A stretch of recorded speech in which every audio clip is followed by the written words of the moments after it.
Building a structure, a foundation, walls, a roof. That's, I guess you could say, the easy part.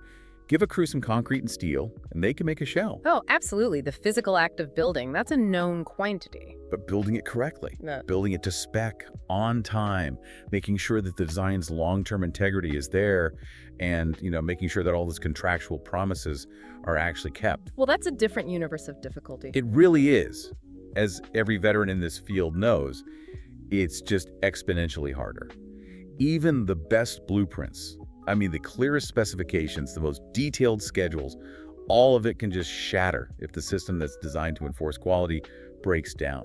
Welcome to Construction Tutor. Today, we're focusing right on that point of failure, that critical moment when a project, it goes off the rails, and more importantly, what the contractual and legal frameworks demand happens next. Right. This isn't just about finding a flaw.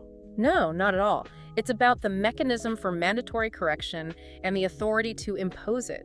Our mission today is a deep dive into Module 7, Making the System Work. We have pulled a really comprehensive stack of material that explores the anatomy of common construction failures and, crucially, the powerful contractual and governmental tools used to haul a project back onto the rails. And this dive is really tailor-made for you, the learner, if you need to understand not just the theoretical standards of quality assurance, which we call QA on the government side. And CQC on the contractor side. Exactly. Contractor quality control. This is about understanding the practical and often legal teeth behind contract compliance. We want to arm you with the knowledge to identify these typical problems before they become catastrophic issues, to be able to name the precise means by which contractual requirements are enforced. And to list the government's corrective measures and the specific authority, we're talking about the Federal Acquisition Regulation, the off-FAR clauses, that grant them that power. We're definitely moving from the idealism of the perfect plan to the, let's face it, sometimes adversarial reality of enforcement. Okay, let's unpack this then. When a construction project fails, I think we all tend to blame a single event, bad weather, supply chain issue, maybe one negligent employee. Sure, the easy target. Right. But the documents we're reviewing, they stress that while every project is unique, the causes of most failures are, believe it or not, predictable. They fall into these 5 pervasive, common buckets. And that predictability, that's your greatest preventative tool. It really is. If you know the common failure modes, the places where contractors consistently, drop the ball, you can build robust checkpoints against them right into your CQC plan. So let's hit the first category. This is the one that plagues every project manager on the planet, I think. Category 1, delays. Yeah, and delays aren't just about the schedule slipping. In the quality control context, a delay often signals a much deeper systemic failure, or even worse, active resistance. What kind of delays are we talking about specifically? Well, we're talking about delays in submittals, getting the required materials, data sheets, shop drawings, or samples approved in a timely manner. If submittals are delayed, procurement stops. And the whole job just stalls. The whole job stalls. We also see delays in correcting identified deficiencies, which frankly shows a disrespect for the process. And sometimes you see a fundamental active resistance to accepting the contractor quality control principles altogether. And if that quality system is just seen as some external bureaucratic thing being imposed instead of an internal mechanism for success, the delays just pile up. They do. And that lack of ownership, it leads directly into the second category. Category 2, planning and control. This sounds like the root cause of a lot of problems. It often is. Many of these systemic failures don't come from malice or even incompetence, but from a fundamental lack of formalized planning and control processes. The training module, it's very clear on this. This category is defined by a failure to implement corrective action within the planning process itself. Can you give me an example of that? What does that look like on the ground? Okay, so imagine a subcontractor consistently fails their concrete slump test. A planning failure means the CQC system just keeps testing, recording the failure, and then pouring anyway. So it's just a record-keeping exercise at that point. Exactly, it's useless. A functioning system identifies the bad batch, stops the process, troubleshoots the mix design or the delivery process, and then resumes. If the process doesn't self-correct, the issue just escalates, and it often leads to massive removal and replacement costs down the road. That distinction is so important. The difference between just recording a failure and actually fixing the process that caused it. It's everything. And that brings us to a really specific, highly technical point of failure, one that's often overlooked until the building is commissioned and, well, failing. Category 3, testing. Testing problems are so critical because they often involve inadequate, improper, or untimely procedures that compromise quality in ways that are, physically invisible. You can't just assume a system works. You have to prove it. You have to test it, and often with specialized, expensive procedures. Our sources highlight several specific high-stakes examples of completion testing for these complex component systems. And these are the details you, the learner, need to know because they often separate a functioning facility from a really costly operational failure. So walk us through some of those specific testing examples, because like you said, these are the items that often get covered up prematurely by drywall or ceiling. Absolutely. Think about the hidden systems, the mechanical and electrical infrastructure, where failure isn't obvious until the building is occupied and the first energy bill arrives. First, we have duct air leakage tests, or DULTs. This is exactly what it sounds like. Ensuring that the joints in your massive HVAC ducts aren't leaking conditioned air into, the ceiling plenum or other wrong places. And if you skip that? If you skip DULTs, you are wasting massive amounts of energy for the entire life of the building, and the system will never perform to its design specs. It's a huge hidden cost. Okay, what's next? Then there's testing and balancing systems, or TABS. This is where technicians use specialized equipment to verify that the specified amount of airflow or water is actually reaching the designated zones, the correct cubic feet per minute, the CFM, to the right office, for example. And without TBS? Without TBS, a building just feels unbalanced. Some areas are freezing, some are boiling. It's a constant source of occupant complaints. Finally, in the electrical world, high voltage equipment requires electrical high-pot tests. That's high potential tests to apply extreme voltage stress to wiring insulation to verify its integrity. And if these specific technical tests are skipped or just, pencil whipped? The building might look complete and beautiful, but it will never function efficiently or safely. It's a ticking time bomb. That's a perfect demonstration of the difference between superficial quality and true systemic quality.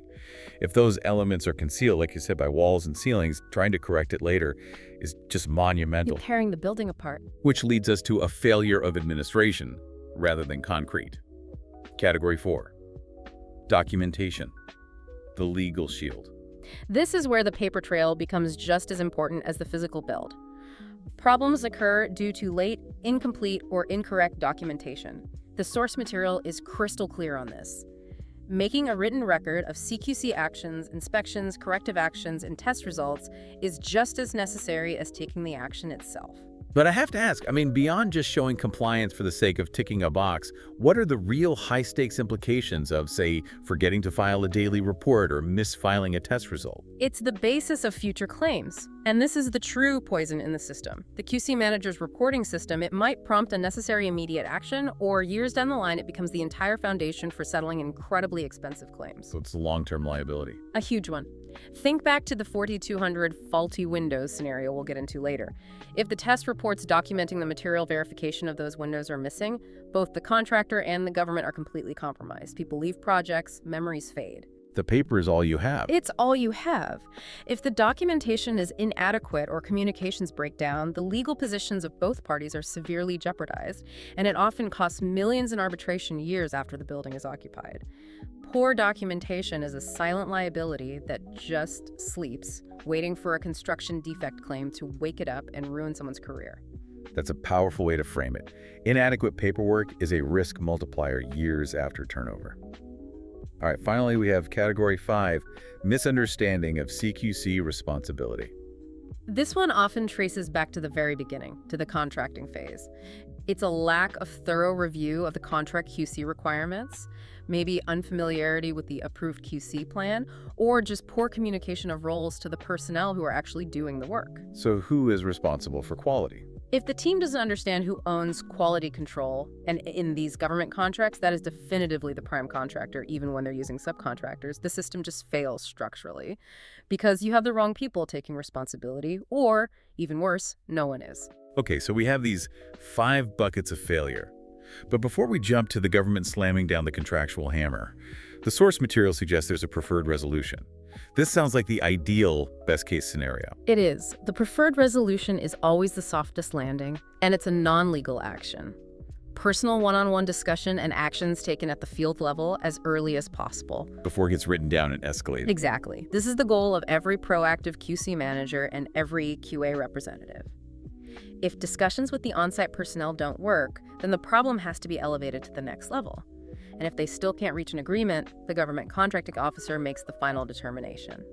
But the whole system is designed to incentivize fixing it early and quietly. That preferred resolution sounds great, but as we're about to review in the case studies, construction often gets adversarial. When those field efforts fail and notification letters are ignored, the government has to step in. And they do so with authority backed by the Federal Acquisition Regulation, or FAR, clauses. This is where the contract clauses become the government's enforcement arsenal. Precisely. Proper, effective CQC is the best preventative medicine, but once a shortfall occurs, the government has to initiate action under those contract clauses. The initial step is issuing a written notification, maybe an official letter, or specific to the Navy, a non-compliance notification, an NCN. But if those are ignored, then the heavy tools come out. We have a detailed list of 12 specific corrective measures, and I promise you, each one carries significant financial and long-term reputational weight. okay, let's translate these actions into real-world consequences, starting with the most fundamental remedy for bad construction. A. Requiring removal and replacement of deficient work. This is covered under FAR 52.24612, Inspection of Construction. This clause gives the government the undeniable authority to require the contractor to expose, test, and ultimately remove and replace work that does not meet the specifications. It sounds simple, but this is usually the most expensive single action you can take, especially when you're talking about structural elements. I mean, just imagine having to demolish a section of a foundation or tear out a completed mechanical room. It's a nightmare. Now, if the government issues that directive, doesn't that carry a pretty big risk for them as well? A massive one. And this is the check and balance in the system. The clause has a critical caveat. If the work was, in fact, installed correctly, the government becomes responsible for all the associated costs of that exposure, testing, removal, and reinstallation. Wow. This forces the quality assurance personnel to be absolutely certain and have rock-solid documentation before they issue that directive. This is why QA is so diligent. They have to be right, or the taxpayer ends up covering a contractor's mistake that wasn't a mistake. That's a really high bar for certainty. So what happens if the relationship deteriorates completely and the contractor just flat out refuses to fix the deficiency? Maybe they try to walk off the job. That brings us to B, employing another contractor. Right. If the original contractor refuses to correct the deficiencies, the government has the power to hire a replacement to complete the corrections, and the cost will be backcharged to the original contractor. It's messy, it's time-consuming, it's expensive, but it's necessary. And there's another key step here, right? Yes, and this is crucial. If the relationship turns adversarial, meaning high-cost consequences or a potential termination are on the table, the government must furnish copies of all these directive-type letters to the surety company. Why is notifying the surety company so critical? What does that do? That's the financial hammer. The surety company is the insurance or bonding agent that guarantees the contractor will complete the work. When the surety company starts getting documented letters showing a refusal to perform or critical deficiencies, they begin to prepare for a potential default and all the financial fallout that comes with it. So it adds a whole new level of pressure. It adds immense, often project-ending financial pressure on the contractor's principals. Suddenly, their bonding capacity for future work is at risk. And what about the most direct way to get a contractor's immediate and painful attention? That would be C, withholding payment under the contract payment clause. Payment withholding is an exceptionally powerful lever because it hits the contractor's cash flow immediately. And this action is based on 4 specific defensible grounds that have to be clearly documented. Okay, what are they? First, just a basic failure to perform in accordance with the contract terms. Second, a failure to provide a sufficient or compliant quality control plan in the first place. Third, a failure to build to the quality standards. And finally, and this is the most fundamental one, the government is not obligated to pay for deficient work, period. So if the work is bad, the invoice is invalid. Exactly. And the contractor faces a potentially ruinous cash crunch. Next, we move from the work to the people doing it. D, requiring removal of unqualified personnel, which is covered under FAR 52.236-5, material and workmanship. This is used if personnel, a foreman, a CQC manager, a tradesperson, are deemed incompetent, careless, or otherwise objectionable to the contracting officer. It's a direct action against the people performing the work, forcing the contractor to find replacements, and fast. And there's a nuance to this one too, right? Yes. What's often overlooked is that the clause also specifies that even if the existing QC staff isn't incompetent, if the government deems the staff size to be inadequate to effectively manage the project's complexity, they can direct the contractor to add quality control personnel. It addresses both capability and staffing capacity. So it's not just about getting rid of bad people, it's about making sure there are enough good people. Precisely. And if the issue lies right at the top of the site management chain, targeting the superintendent's performance, that's when the government can employ E, requiring contractor to assume personal supervision under FAR 52.2366, superintendents by the contractor. This is a fascinating one. If the superintendent provided by the contractor is inadequate or unresponsive, the contracting officer can demand the actual contractor, we're talking the principals, the owners of the company, to personally supervise the work on site. Wow, that has to be a big deal. It raises the stakes considerably. It forces top-level executive attention to what should have been a field-level problem. It's embarrassing for the company leadership and, frankly, immensely time-consuming for them. Now let's talk about the immediate blunt instruments. These are used when a defect is happening right now. We have F, halting work, and G, directing cessation of work on a specific item or feature. Right. Halting work, F, is the immediate sweeping option. It stops all operations, payroll stops, subcontractors go home until the deficiencies are corrected. G is more of a surgical strike. It's crucial when defective work is about to become inaccessible if further work proceeds. What's an example of that? This is when you are pouring concrete over unimproved rebar, or you're closing up drywall over improperly fireproofed penetrations. The contracting officer directs the contractor to cease that specific concealing operation to prevent the defect from being hidden. Because that would dramatically increase the cost of correction. Later, under Clause A, the removal and replacement clause. You've got it. It's a preventative stop work order.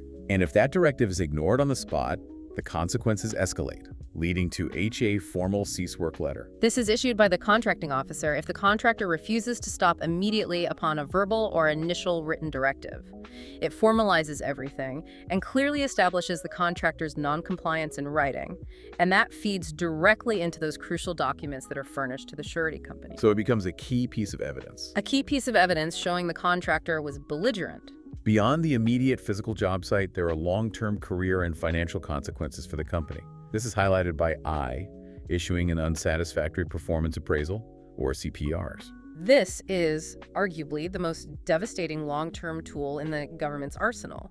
CPRs, that's the Contractor Performance Assessment Reporting System, are essentially the government's detailed report card on every single company that performs federal work. And an unsatisfactory rating is a big deal. It's a huge deal. Oh. If the contractor fails to correct serious deficiencies, they can receive an unsatisfactory citation on their CPR's rating. What's crucial here is the timing. Interim unsatisfactory appraisals can be issued at any time before completion. This gives the contractor a chance to correct their operations and hopefully pull the rating up before the final one is issued. But the consequence of receiving a final unsatisfactory rating, or even just a severely deficient one, is immense. The documents we reviewed show that even a single unsatisfactory appraisal significantly influences future awards of USI and NaviFac contracts. It stays on their record for years and acts as a barrier to entry for any future high-value federal work. So for a contractor dedicated to government work, this could effectively be a career death sentence for that line of business. It absolutely can. On the other hand, outstanding performance leads to outstanding appraisals and better opportunities. The stakes are massive because that reputation follows them everywhere. Okay, as we move closer to the point of no return contract termination, we encounter two formal warnings. These are used when the government is seriously considering ending the relationship. First, J, the cure notice. The cure notice is very specific. It informs the contractor of specific failure or failures and provides a mandated opportunity to cure or fix the issue. This is typically within 10 days or a longer period if the contracting officer deems it necessary. So it's like a yellow card in soccer. That's a perfect analogy. You have a specified time limit to fix the issue or you face ejection. The critical constraint here is that a cure notice can only be issued if there is enough time left in the contract performance schedule for the contractor to actually fix the deficiency within that window. And if there isn't enough time, or the failure is just too severe for a simple cure. Then we move to K, the show cause notice. The show cause notice is the last chance. It's used when the contractor has failed to perform as required, and a cure notice is inappropriate, often because of insufficient time remaining, or if the contractor has demonstrated chronic noncompliance over and over again. And what does it ask? It requests a formal written explanation from the contractor as to why the government should not take the next most drastic step. Termination for default. It forces the contractor to argue for their own survival on the project. And this often involves the immediate intervention of their legal team and the surety company. Absolutely. This is the moment right before the red card is thrown. And finally, the nuclear option, L, terminate the contract, under FRR 52.24910, default. This is termination for default. It's the most severe type of action, taken only after everything else has failed. It means the government is done, the contractor's kicked off the site, and the surety has to step in, either to pay out the bond or to find another contractor to finish the work. It sounds like a definitive end to a bad relationship. It is, but the source context notes that termination for default is actually rarely in the best interest of the government. Given the resulting litigation, the massive cost overruns, and the extensive delays inherent in restarting or reawarding a failed contract, it's really used only when there is absolutely no other choice. So if we synthesize all 12 of these tools, it really does look like a ladder of escalation. It does. You start with the surgical removal of specific work, that's A. Then the financial squeeze with C, then you target the people with D and E, then you stop the operation with F and G, and finally you get to the terminal paperwork with J, K, and L. That framework makes the government's approach much clearer. It shows the legal framework prioritizes finding a fix before it resorts to expensive, project-delaying destruction. The contractor's job is to make sure the government never has to climb that ladder. We've established this massive toolkit that the government holds. But let's swing the focus back to the contractor side for a minute. If the goal is prevention, what is the clear, actionable directive for the QC manager when a problem is first spotted on site? The mandate is speed, documentation, and confidence. The QC manager has to act quickly and confidently when problems are discovered. They have to implement corrective measures and document those actions immediately. They can't just wait and see. Absolutely not. They cannot passively hope that problems will correct themselves or that they'll be overlooked by QA. Their core job is control, correction, and prevention.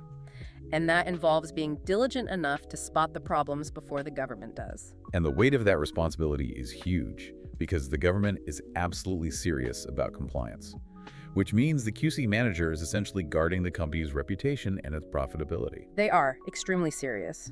The contractor will be held fully responsible for contract compliance, and that means all costs and delays that stem from non-compliance fall to them. The QC manager is the one responsible for demonstrating that compliance, primarily through their diligence and their comprehensive documentation. They are the contractor's first and best line of defense against the government having to deploy any of those enforcement tools we just discussed. Okay, now, from the government's perspective, how do they formally evaluate whether the QC manager and the overall CQC system are actually meeting that standard of diligence and effectiveness? How do they grade them? They use a specific standardized tool, particularly on Navy and Army Corps of Engineers, or USAS jobs. The quality assurance personnel utilize the assessment worksheet for a contractor quality control program. So it's not subjective. Not at all. This worksheet provides a checklist for evaluating every single facet of the contractor's entire CQC system, from their submittal procedures and testing compliance to the quality of their documentation and their personnel qualifications, and they do this throughout the life of the project. So this worksheet acts as the official running gradebook for the contractor's quality efforts. And what's the final consequence of that assessment? Where does that grade end up? The results of this worksheet directly determine the contractor's final performance rating. It feeds directly into that CPR system we detailed earlier. Ah, okay. It all connects. It all connects. This links a quantitative, objective measure of quality management into the contractor's permanent public reputation. A strong assessment feeds into an outstanding CPR, which opens doors to larger contracts. A poor assessment leads to an unsatisfactory one, and that can close those doors for years. All right, here's where it gets really interesting for me. We're going to take the theory, the 5 categories of failure, the preferred resolutions, and the government's arsenal, and we're going to apply it to 10 detailed, real-world construction conflicts that are outlined in Exercise 7. This is where the learning becomes concrete. We get to see how the rules are actually applied under pressure. Exactly. But before we jump into the specific scenarios, let's quickly recap the foundational knowledge we've established using the initial questions from the exercise. This just confirms our toolkit before we try to fix these job site problems. Good idea. Okay. Question 1. Name the categories of problems that normally occur during construction. Right, so we've established the 5 pervasive failure modes: delays, planning and control failures, testing issues, documentation failures, and a misunderstanding of CQC responsibility. Question 2. What options are available to the government under the contract clauses? Those are the 12 corrective measures. They range from requiring removal and replacement, which is A, and withholding payments, C, all the way to removing or supervising personnel, D and E, halting work, F and G, issuing those damaging CPRs, I, and the formal default actions. The cheer notice, J, the show cause notice, K, and finally, termination, L. And question 3. What is the preferred resolution for any problem that occurs? Always, always personal one-on-one discussion and action taken at the field level early to prevent escalation and to maintain a constructive relationship. Excellent. Okay, now let's jump into the complexity of question 4, analyzing how these tools work in practice. First up, case A, untreated lumber and delay. The scenario is a commissary construction project. The contractor installed untreated lumber for the roofing edge strips and curbing, which violates specifications that require treated material. Work was stopped. The contractor is now facing an 8-week delay for the correct treated lumber, which threatens the turnover date, so they're requesting a waiver. This is a textbook CQC failure. It falls right into the delays category and the misunderstanding of CQC responsibility category. The contractor system failed way back in the procurement phase. They obviously did not review the specifications prior to ordering and installing a critical material. What about government side? Well, the QA representative also failed here by not catching the non-compliant material earlier, maybe during a preparatory phase check of materials received on site. This shouldn't have gotten installed. So the resident engineer, the RE, is under pressure to allow this waiver because of that 8-week delay. How should the RE respond? The RE has to enforce the specifications. If that treated lumber requirement is non-negotiable, and for exterior elements exposed to weather it absolutely is, the waiver has to be denied. So what's the action? The primary course of action is to mandate removal and replacement, that's Tool A, of all the non-conforming materials. The 8-week delay and all the associated costs, that is the contractor's burden. It stems directly from their CQC failure. Granting the waiver would compromise the structure's longevity just to save the contractor money, and you can't do that. Okay, next up, case B, the leaking barracks windows, the 4200 problem. A project is 75% complete and the barracks are occupied. It's discovered that 4,200 windows were improperly factory glazed, which is causing leaks and expensive staining. The defect was hidden by a vinyl strip, but it was discoverable upon a careful inspection. This is a spectacular disaster. I mean, the sheer magnitude of 4,200 faulty units in an occupied building, that is the kind of figure that makes a resident engineer's hair turn gray overnight. So where was the breakdown here? The CQC failure here occurred primarily at the point of receipt and pre-installation inspection. This is a massive failure in testing and planning and control. The CQC system just completely failed to visually inspect the windows before they were installed, missing a defect that was hidden only by a simple vinyl strip. And what about QA?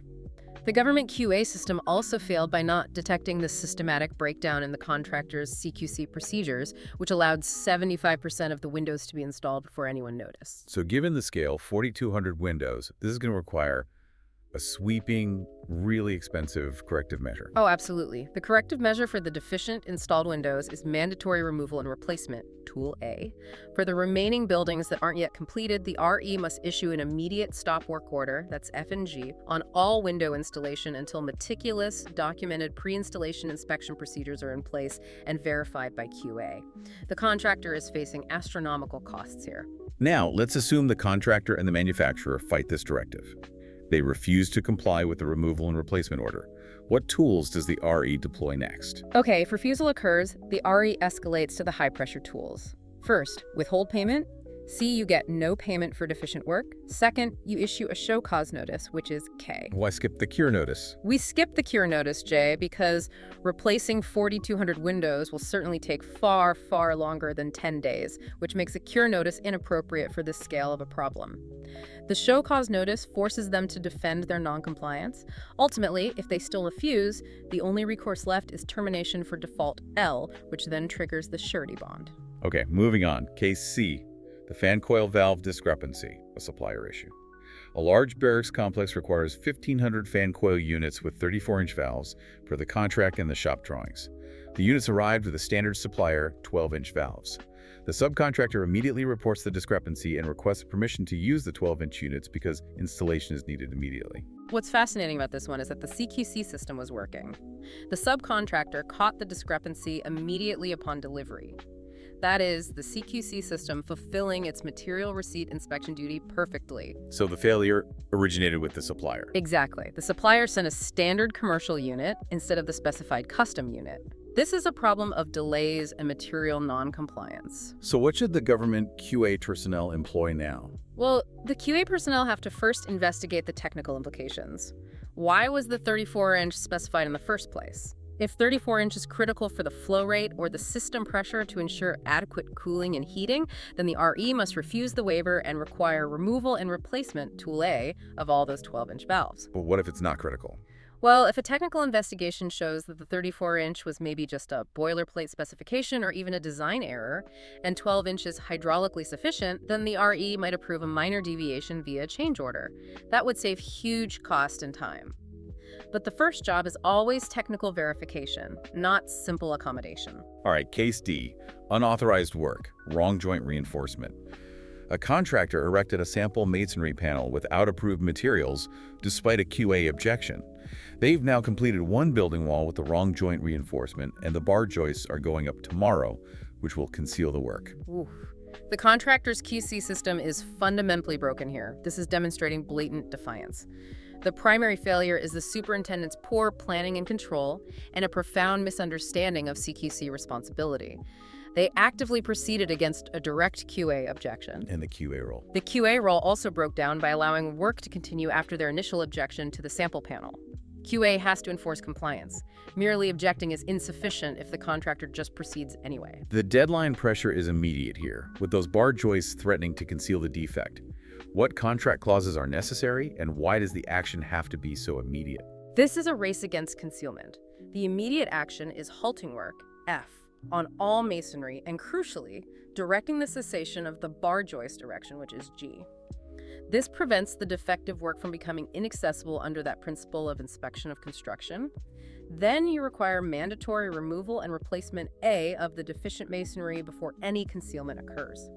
This case demonstrates a severe failure of command respect for the CQC process, and it warrants the most forceful, immediate stop work directives you can issue. Okay, KC, low concrete strength, a calibration failure. This is a dam construction project. Concrete cylinder breaks are showing extremely low compressive strength after only 1 week.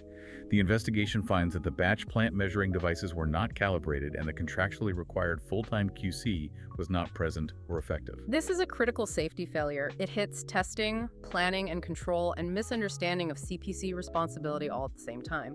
The CQC failed by not ensuring the mandatory calibration of the measuring devices. That's a foundational planning step. And by not having the contractually required full-time personnel present. And on the government side? The government QA failed by not ensuring CQC compliance with those specific requirements, particularly the calibration status during the preparatory phase meeting checks. That should have been caught. What is the government's first corrective action here? And what needs to happen to the concrete that's already been poured?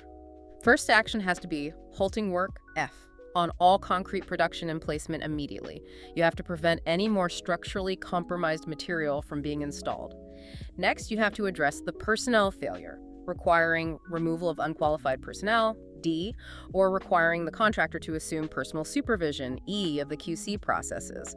And of course, mandatory removal and replacement, A, for the deficient concrete already poured in the dam structure.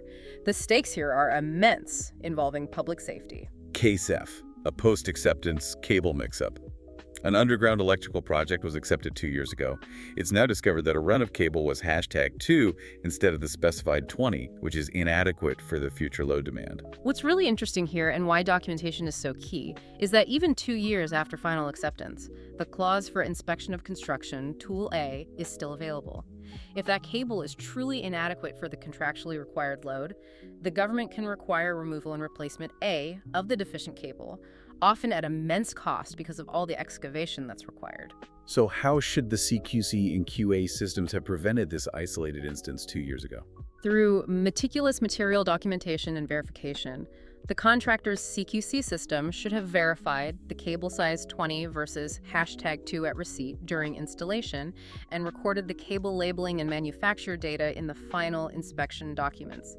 This is a pure failure of documentation and testing and inspection. And QA's role. The QA system should have spot-checked those material verification reports and reviewed the test documentation to ensure the 20 cable was accounted for and certified throughout the entire run. This kind of mistake, years later, is just clear evidence of failure of the paperwork trail. Case G, delegated CQC failure, welding certification. Steel gates were subcontracted out, and CQC duties were delegated to the fabricator. QA visits revealed that the welding procedures and the welders themselves were not certified prior to fabrication. The prime contractor's QC report was blank on this subject. This brings up a really important question about oversight, which falls into planning and control. The prime contractor retains the ultimate responsibility for delegated CQC, specifically ensuring critical certifications like welding procedures are in place before fabrication starts. The prime contractor failed in their CQC system by not auditing their own subcontractor. And the government. The government's QA role also broke down by not verifying those certifications before fabrication commenced, perhaps during a mandatory preparatory meeting check before the initial steel was even cut. What steps does the government take now, given that the steel is already cut and potentially welded? The government has to immediately halt work F&G on the gates. They require immediate certification and correction of any uncertified welds. And given the severity of delegating a critical task and then having blank QC reports, which is a major documentation failure, this is a prime candidate for issuing an interim unsatisfactory CPAR, Tool I, to flag the contractor's serious lapse in judgment regarding oversight and subcontract management. Case H, the mismatched carpet, a procurement failure. Mm-hmm. Carpet arrived only 3 weeks before classes were scheduled to start. The color did not adequately match the approved sample, which is threatening the school's start date. This is a classic procurement failure, hitting the delays category hard. Could the CQC system have prevented this? Absolutely. The CQC manager should have verified the approved sample, the die lot number, and secured sign-off before shipment or delivery, ensuring it matched the specifications. Waiting until 3 weeks before turnover to verify the color is just far too late. Did the government fail in its QA role by not inquiring about the status of the carpet manufacturer? You know, technically no, because material tracking is primarily the contractor's responsibility. However, a simple inquiry would have been a great secondary preventative measure. But the onus here remains on the contractor who owns the CQC process. So what steps should the government take now, given the extreme time crunch? First, halt work, F, on all flooring installation. The contractor has to rectify the mismatch immediately, often by finding alternate stock or paying for expedited replacement. Because the project turnover is threatened, the contractor faces significant financial consequences. This could include withholding payment, C, for non-compliance, and an unsatisfactory CPA, I, tied directly to the poor schedule performance and quality control. They're also likely liable for liquidated damages because of the late opening of the school. Case I, the concrete pump failure, no standby equipment. A monolithic foundation pour was halted 2/3 of the way through because the concrete pump failed. Crucially, the contract required standby equipment, which was not present, and this caused a cold joint in the foundation. This is a catastrophic failure of planning and control. They failed to provide the contractually required backup equipment for a critical, continuous operation like a monolithic pour. This is pure negligence. They ignored a specific contract provision that was designed exactly to prevent this outcome. How could the government's QA role have prevented this incident? QA could have easily prevented this by verifying that the standby equipment was physically on-site, checked, and ready to go during the preparatory phase meeting for the concrete placement. For a monolithic pour, this is a non-negotiable checklist item. QA failed to enforce that preparatory step. So what corrective measures should the government employ, and what does this failure mean for the foundation itself?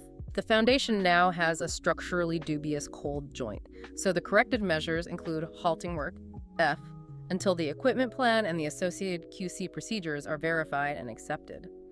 Additionally, the contractor is subject to potential unsatisfactory CP error, I, for the severe lack of planning, and, of course, mandatory removal and replacement, A, of the entire deficient cold joint section of the foundation. They will likely have to saw cut out a massive section of that pour and start completely over. All right, our final case. Case J, untested joint sealant. Airfield concrete placement has started. The jet fuel-resistant sealant required government testing and approval prior to its use. The contractor failed to submit it, and the specifications required immediate sealing right after curing. This is a classic testing and documentation failure. The sequencing is all wrong. The testing should have been discussed generally in the pre-construction meeting, and the specific material submittal status should have been confirmed during the preparatory phase meeting for the concrete placement and joint sealing. And where did the government's QA role miss this? QA should have detected this critical deficiency during the preparatory phase review of documentation specifically by verifying the submittal and testing status of all required materials for that segment of work. If the sealant isn't approved, the concrete placement shouldn't proceed. What corrective measures does the resident engineer use, given the urgency of sealing these joints? Since the contractor has failed to submit the material, immediate action is required via a cure notice, Jay. This gives them a strict deadline, likely 10 days, to produce the submittal and complete the testing.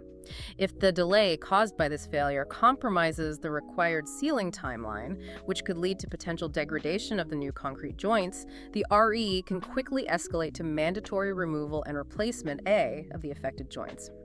But the cure notice is appropriate here because the fix is submitting paper and getting a test completed, which is feasible in a short window. You know, what really stands out to me across these 10 highly specific real-world scenarios is how few of them were about the actual tradespeople doing poor physical work. Almost all of them were about lapses in process.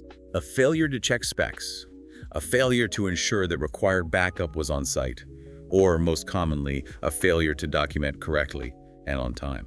You've just hit the core lesson of this entire module. Making the system work requires relentless diligence, not just technical compliance. The power of the entire regulatory and contractual system, it lies in two places. The detailed documentation that proves every required step was followed, and the swift, confident action of the QC manager, backed by the government's undeniable enforcement clauses. And the field stat has to believe it. They have to. They must recognize that the cure notice, the show cause notice, and the CPR system are real threats with real consequences. So what does this all mean for you, the learner? If you are managing a project or you're reviewing compliance, what's the final provocative thought that you should be mulling over tonight? I think the most important takeaway is realizing that inadequate documentation is often a slow-acting poison. You might get away with a bad document today, and you might even get paid on time. But you have guaranteed that the legal position of both parties is jeopardized years from now when the inevitable and costly claims related to those faulty windows or that wrong size cable finally arise. So the diligence today is really an investment in the future. Diligence in paperwork today protects your company's future and your personal reputation 5 years down the road. It's that simple. Consider how these intense contractual principles, the power of the cure notice, the financial squeeze of payment withholding, the career risk of the CPAR, how they apply to quality control systems in your own field. Whether you are building dams or managing complex logistical systems, the need for documented, verified quality is absolutely universal. We hope this deep dive was useful for your learning journey. If you found this analysis of critical topics valuable, please take a moment to like and subscribe to this channel, Construction Tutor. We'll see you on the next deep dive.